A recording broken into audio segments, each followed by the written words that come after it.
Hello friends, welcome to PYQ brains. आज आपका जो सुप्रीम कोर्ट ऑफ इंडिया का जूनियर असिस्टेंट का पेपर हुआ, उसके जो क्वेश्चंस हैं वो मैं डिस्कस करूंगा इस वीडियो में आपके साथ। तो अगर आप चैनल पे नए हैं तो चैनल को सब्सक्राइब जरूर करिए, लाइक करिए, शेयर करिए। चलिए स्टार्ट करते हैं। पहले कंप्यूटर के क्वेश्चन डिस्कस करते हैं। फर्स्ट क्वेश्चन है OS स्टैंड्स फॉर। OS किस पे स्टैंड करता है? Operating system. ये क्वेश्चन था एक। विच of the following produces the highest quality images? इनमें से कौन सा है जो हाईएस्ट क्वालिटी इमेजेस जो है वो प्रोड्यूस करता है? वो इंकजेट प्रिंटर है या लेजर प्रिंटर है, प्लॉटर है? क्या क्वेश्चन, ये ऐसा क्वेश्चन था। देन अबैकस क्या है? अबैकस इज डैश एक जो है मैकेनिकल कंप्यूटर है, मैकेनिकल कैलकुलेटर था। ये क्या चीज़ है वो पूछी थी। शॉर्टकट की फॉर प्रिंट, प्रिंट के लिए शॉर्टकट की कौन सी थी? ये क्वेश्चन था। देन शॉर्टकट की फॉर अंडू, अंडू के लिए शॉर्टकट की कौन सी थी? शॉर्टकट की टू सेलेक्ट ऑल। अगर आपके पास MS वर्ड या जो कोई और भी डॉक्यूमेंट है, एप्लीकेशन सॉफ्टवेयर है, तो उसमें ये जो डॉक्यूमेंट है इसमें जो सारा लिखा है उसको आप कैसे सेलेक्ट करेंगे? ये क्वेश्चन था। ट्रैक बॉल जो है वो क्या चीज़ है? ये चीज़ पूछी थी। उसके बाद एक क्वेश्चन और था कि आपका जो मॉनिटर है और आपका जो प्रिंटर है, ये इनपुट हैं, आउटपुट हैं, ये कौन से डिवाइस हैं? आपका इनपुट पूछा था या आउटपुट डिवाइस पूछा था? ठीक है। Backspace is used for dash. Backspace किस चीज़ के लिए यूज़ की जाती है? ये क्वेश्चन था। Ctrl+C, जो Ctrl+C ये किसके लिए यूज़ की जाती है MS वर्ड में? देन नेक्स्ट क्वेश्चन LAN, इसकी आपकी फुल फॉर्म जो पूछी थी। ठीक है। URL स्टैंड फॉर, ये क्या इसकी जो फुल फॉर्म है वो पूछी थी। देन उसके बाद which of the following is an operating system? इनमें से कौन सा जो है वो एक ऑपरेटिंग सिस्टम है? पूछा था ये चीज़। और उसके बाद which of the following is a web browser? कौन सा जो है वो वेब ब्राउज़र है? ALU, इसका जो फंक्शन है वो पूछा था। What is the function of ALU? An error in a computer is known as, ये गलती से आ गया, एक जो कंप्यूटर में एरर आ जाता है, ठीक है, उसको क्या चीज़ कहते हैं?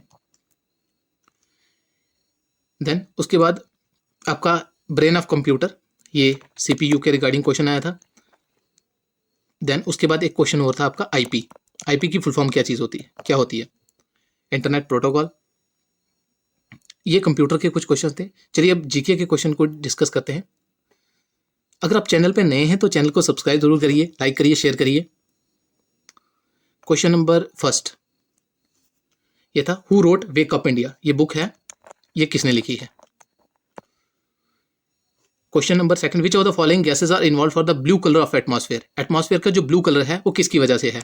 लिथियम और आर्गन की वजह से है, या नाइट्रोजन और ऑक्सीजन की वजह से है, ऑक्सीजन और कार्बन डाइऑक्साइड की वजह से है, किससे है? Sandwich is invented in which country? सबसे पहले जो सैंडविच है ये जो आप खाते हैं, तो ये कौन सी कंट्री में इन्वेंट हुई थी? Then which of the following is the headquarter of Amnesty International? ये जो एमनेस्टी इंटरनेशनल है इसका जो हेडक्वार्टर है वो पूछा गया था। विच of the following country shares the longest border? India Pakistan पूछा गया था। देन उसके बाद रशिया और कजाकिस्तान के बारे में पूछा गया था। US और कनाडा के बारे में पूछा गया था। एक कंट्री और थी। देन उसके बाद which of the following is the currency of Japan? Japan की करेंसी कौन सी है? ये क्वेश्चन पूछा गया था। The following words are included in the preamble. जो 4 ऑप्शन दिए थे उनमें से जो 3 वर्ड्स थे वो प्रीएम्बल में इंक्लूड थे। 1 जो ऑप्शन था वो जो प्रीएम्बल में है वो इंक्लूड नहीं था। ठीक है। ये एक वाइल्ड लाइफ सेंचुरी पूछी जी। शुनदुर्नी, सॉरी अगर नाम गलत हो गया होगा तो, प्रोनाउंसिएशन काफ़ी मुश्किल है इसका। ये वाइल्ड लाइफ सेंचुरी जो है ये कौन सी स्टेट में है? इसका आंसर केरला था। और जो ऑप्शन दिए थे वो महाराष्ट्र दिया था, गुजरात दिया था और तमिलनाडु दिया था। Then which of the following country has the highest life expectancy? कौन सी कंट्री है? इसमें एक हांगकांग दिया था, देन सिंगापुर दिया था, फिर UK दिया था और US दिया था, ये थी। देन एक क्वेश्चन था व्हाट इज एक्रोफोबिया? एक्रोफोबिया ये क्या चीज़ है? Then what is hibernation? ये क्या चीज़ है? What is the primary purpose of e filing in courts?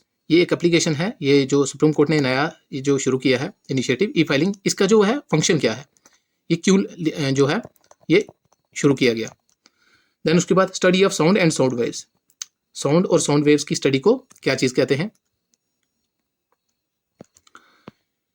Question next, which of the following is known as ascorbic acid, इनमें से कौन सा जो था विटामिन ए था, बी था, सी था या डी, कौन सा जो था वो उसको एस्कॉर्बिक एसिड कहते हैं। A person who speaks many languages, एक जो पर्सन है वो काफ़ी सारी लैंग्वेजेस बोलता है उसको क्या कहते हैं। ठीक है, अब बात करते हैं रीजनिंग की। आपका जो रीजनिंग का था उसमें आपके जो सेटिंग के आपके थे 2 क्वेश्चन थे आपके। देन आपके ब्लड रिलेशन के भी 2 क्वेश्चन थे। जो एनालॉजी थी उसके भी आपके 3 से 4 क्वेश्चन थे। देन उसके बाद आपका आ गया odd one out. Odd one out में भी 3 to 4 क्वेश्चंस थे आपके। तो ये जो रीजनिंग थी वो ठीक थी। एक अगर आपने थोड़ा सा रीजनिंग अच्छे से पढ़ा हुआ है तो वो आसानी से आप क्वेश्चंस सॉल्व कर सकते हैं। अब बात करते हैं इंग्लिश लैंग्वेज की। इंग्लिश में देखा जाए तो काफ़ी सारे जो वर्ड्स थे, जैसे जो वन वर्ड सब्स्टिट्यूशन थे ना, ये काफ़ी ज़्यादा पूछे गए थे।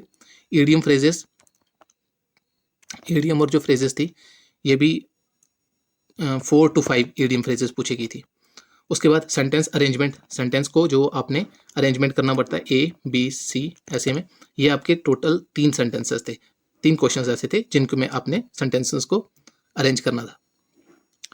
तो ये इतने क्वेश्चंस थे जो मुझे याद रहे, मैंने आपको बताया। तो दोस्तों अगर आप चैनल पे नए हो, चैनल को सब्सक्राइब जरूर करिए, लाइक करिए, शेयर करिए। आपको एसएससी के रिगार्डिंग, एसएससी हो गया और उसमें सीजीएल, आपको CHSL, MTS, CPO, Delhi police, जो भी आपको पेपर चाहिए तो मैं इस चैनल पे आपको प्रोवाइड करता रहूँगा। तो इसीलिए चैनल को सब्सक्राइब करिए, लाइक करिए, शेयर करिए। Thank you and have a nice day.